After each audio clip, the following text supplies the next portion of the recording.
waxaa maanta magaalada Woodward soo gaadhay wafdidii wadahadalada Somaliland iyo Khaatumo dhanka Somaliland u qaabilsanayd. wafdidaasi waxaa hogaaminayay gudoomiyaha xisbiga mucaaradka UCID Engineer Faysal Cali Waraabe. wafdidan ayaa waxaa lagaga hortagay meel hilaadii 5 kiiloomitir dhanka galbeed uga beegan magaalada Woodward iyadoona loo geeyay madashii loogu talagalay. ugu horeyn halkaasi waxaa ka hadlay aasuuna dhaweeyay wasiirka amniga Khaatumo Kays Cabdi Yuusuf isagoona wafdida sheegay in ay yihiin wafdidii garabka Somaliland u qaabilsanayd isagoona sheegay in ay yihiin gudiyada farsamo ee Khaatumo iyo Somaliland. waxaa sharaf maanta noo ah in aanu ku soo dhaweyno deegaanka Woodward wafdida Somaliland ka ahaa xubnaha wada hadalka Khaatumo iyo Somaliland. xubnahaas Faysal Cali Waraabe iyo Maxamed Xaaji Aadan oo ka mid ah gudida farsamada wada hadalka in ay maanta Woodward yimaadaan oo aan ku soo dhaweyno oo aan ku kulanno sharaf bay noo tahay. bilxaqiiqa ilaa iyo saaka deegaanka iyo dadku saad arkayseen waxay u taagnaayeen soo dhaweyntiina. aad iyo aad waxaan kaga mahadnaqayaa diirada noo soo dhaweyseen.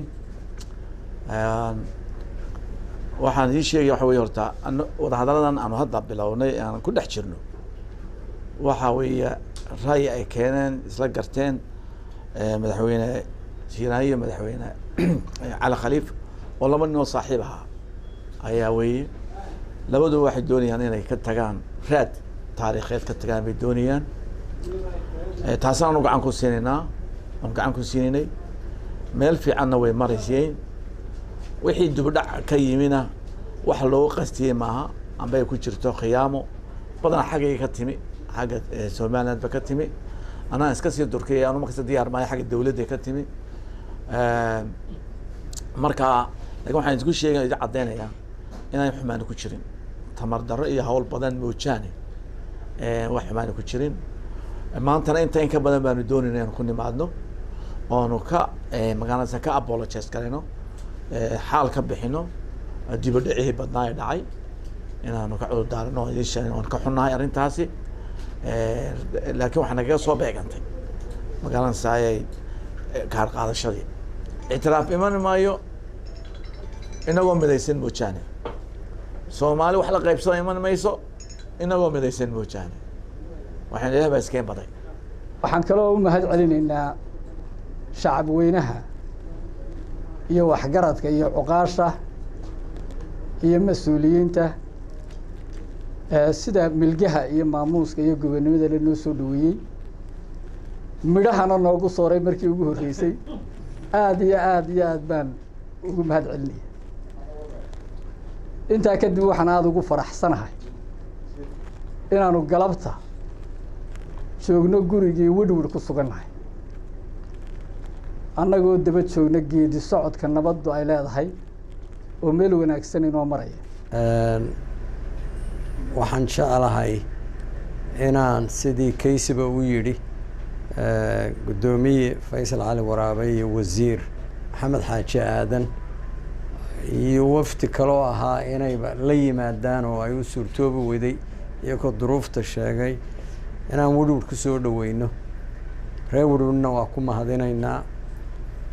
waxaan u malaynayaa waa meeshii ugu horeysay Sool iyo Sanaag iyo Cayn ah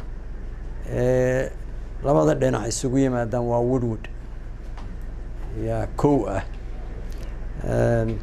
reer Woodward oo hambalyo waxaan u malaynayaa kulley xifaaltan waaba iska jiraaye meelo kale oo islaha waa ka mudan tihiin na waa jiraan warkoodana waynu maqlay.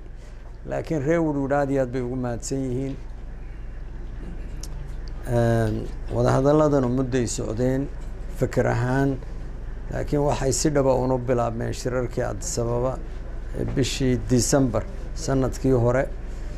Djibouti baa lagu soo shirshiray dhowr jeer hargeysaa lagu shiray haddana waxaan halka u fadhinaa guddida farsamada ee labada dhinaca bal dib u dhacyaa yimi waktina waabayna hayaa bal sidii wixii la qaban karo bal hadda loo hagarbaxo oo hawshan ayan dib u dhac dambe ka iman. Sakariye Maxamed Ciise Wadani, wararka telefishinka Somali News, Urud.